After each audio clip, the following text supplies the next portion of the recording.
Welcome back to the channel, guys. This is Wayne from Fade to Black. Like I always say, number one, first and foremost, I appreciate you guys for always rocking with me, all the support. Everyone checking out the channel, watching the videos, leaving comments, asking questions. I always enjoy helping people if I can. This video is about the van. Now, a little follow-up to the 5% window tint on the front in ceramic. Man, once I did that, it was like a game changer because I did not know what tint was on the front windows to begin with when I bought the van. I switched it out to 5% ceramic, and let me admit, yes, it is crazy dark, but I will say, the 5% ceramic on the front windows, game changer. I think ceramic in general has this van just remaining so much cooler than before, because when that sun is hitting the windows, the ceramic tint is blocking out the heat and it just keeps the van that much more cooler. So I've been selling a lot of ceramic. I've been showing people ceramic with the heat box. I'm gonna make a video on that too. But like I said before, this video is about air ride in the van. So let's talk about that.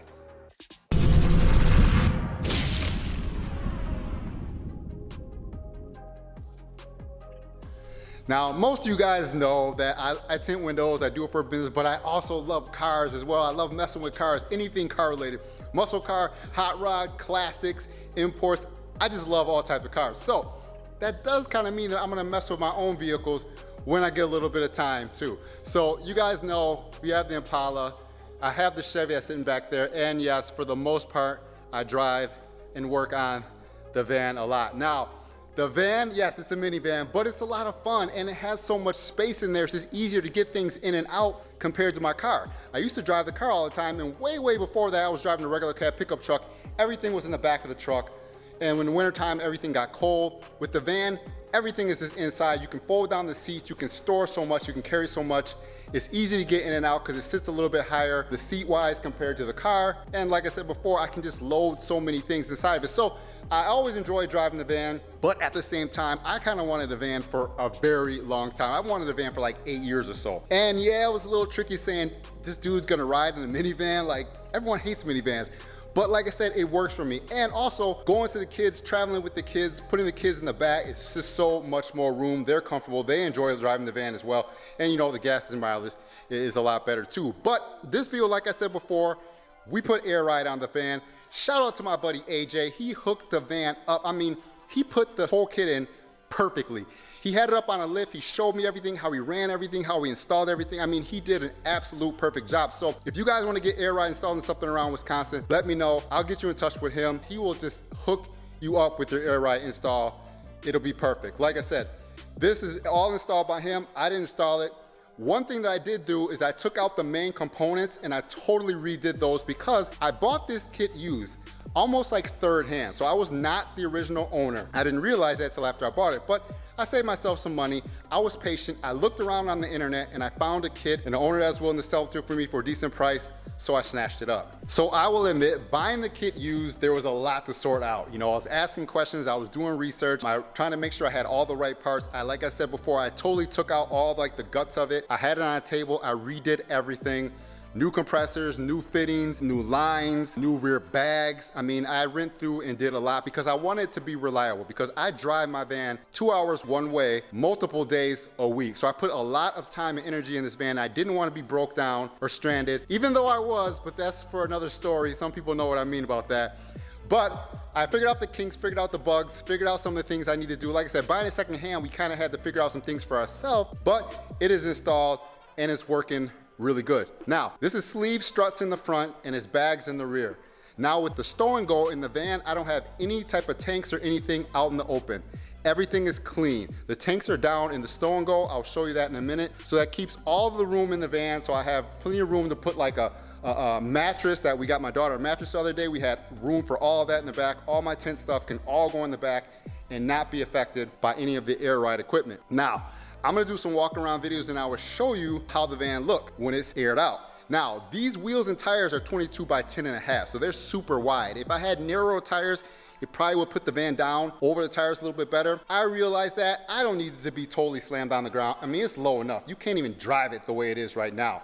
So I like the wider wheels on here. So I'm gonna leave those wheels on. I like the concave look of these wheels, so those wheels will stay.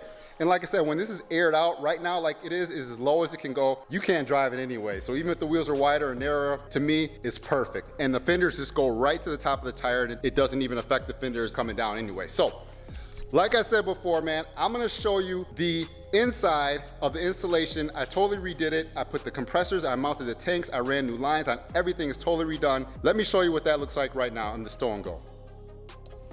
So as you can see, this is the driver's side. I wanted the components put in this location because it's easier to run up to the battery because the battery's on this side of the vehicle. And so you can run everything in the Stow and Go. It keeps everything flat. So as you can see, I got 2 compressors here. I got 2 tanks. I also had the bleeder line because sometimes you need to drain the system. So I had made this little bleeder line. All of this I redid. New compressors. There's the airlift management where all the lines run out underneath the vehicle. 2 go to the back, 2 go to the front. So all that runs through there. 2 compressors, tanks, and then I got a little pressure valve. And like I said, the bleeder valve. Now you have to bleed the system because you will get moisture in your tank when condensation builds up. Now, one of the things that is kind of crazy is yes, you do hear the compressors run. So if you exhaust the tanks of air, the compressors will have to run to fill the tanks back up.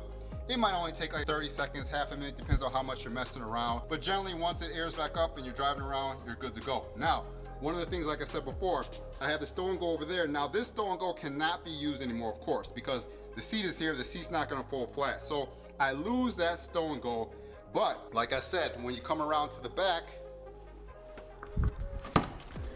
I keep all of my space, right?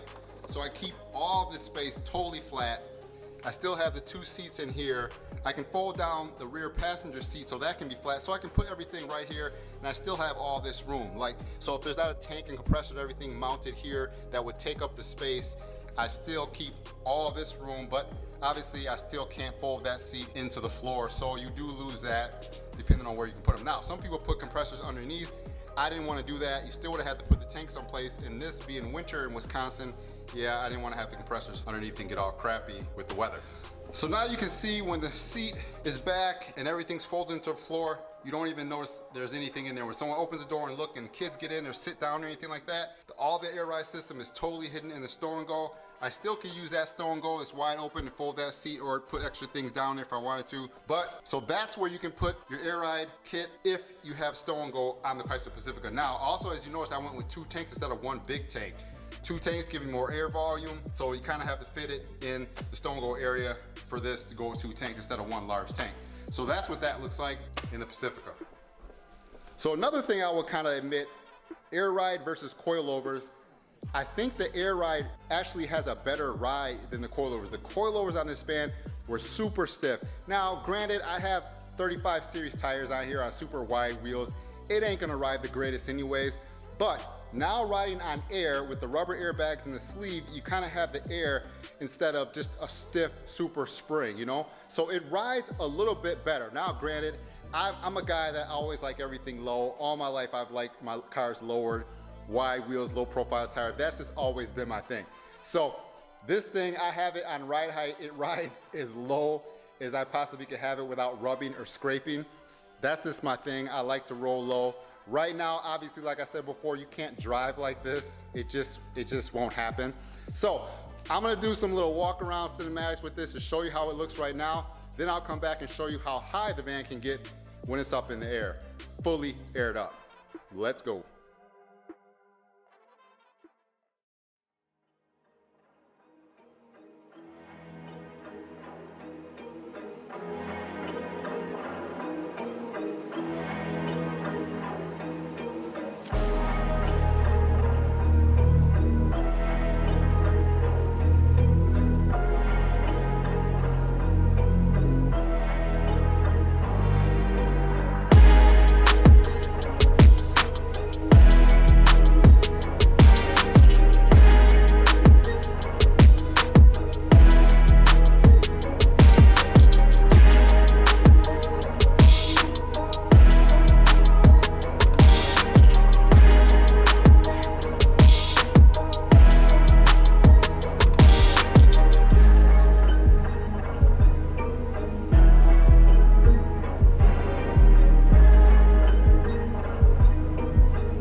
So now I got the van fully aired up. It's as high as it will go. Now, obviously you don't drive around like this. You need some type of play in the back, so you can lower it a little bit lower. But depending on if you had to go over some sort of obstacle or, you know, down a curb or whatever, I mean, you have full flexibility now with the air ride system. So you can have it super low for just cruising. You can raise it up if you have to go into certain places or park, or just do whatever you gotta do, speed bumps or whatever. But you have the ability to do that now, which is crazy. So even if I load the van up with a lot of things or heavy weight and it lowers down, the air ride system can just air it right back up. Now, generally, I keep the rear bags at like 60 PSI, but these bags are rated for, don't quote me, but these bags are rated for like 200 PSI. So that means you could put weight in there, you could put people in there. I mean, you have so much flexibility with the air ride system. You know, of course, I'm just saying that because I have it, yes, of course, but I have had situations where I put stuff back there, some kids back there, I aired it up, leveled it out, and we were good to go. So now let's walk around a couple seconds here and show you what the van looks like fully aired up.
So this is the airlift controller. It's a little, kind of like an iPhone size little thing.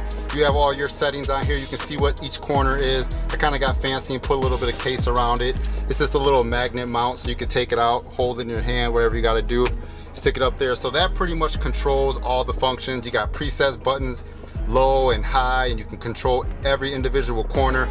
So it's pretty crazy. Like I said, it gives you so much flexibility over your system or what you want to do in controlling the ride height and everything. I mean, so you can have it low, you can have it high, and you have presets, so you can just hit the button and it goes right to what you have it set for. So it's pretty crazy. It's a cool system.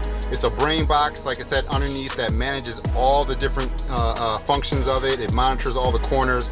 So, and you can always check and have your pressures set to whatever you want to have them go to. So it's pretty crazy. So that is the air ride system in the Chrysler Pacifica. Like I said, this is stuff that I've kind of wanted to do for years. If you guys go on Facebook and check out the Van Culture group, or go on Instagram and check out Van Culture, those guys have been doing vans like this for years. I'm so late to the party, but I've just been a fan of it for years.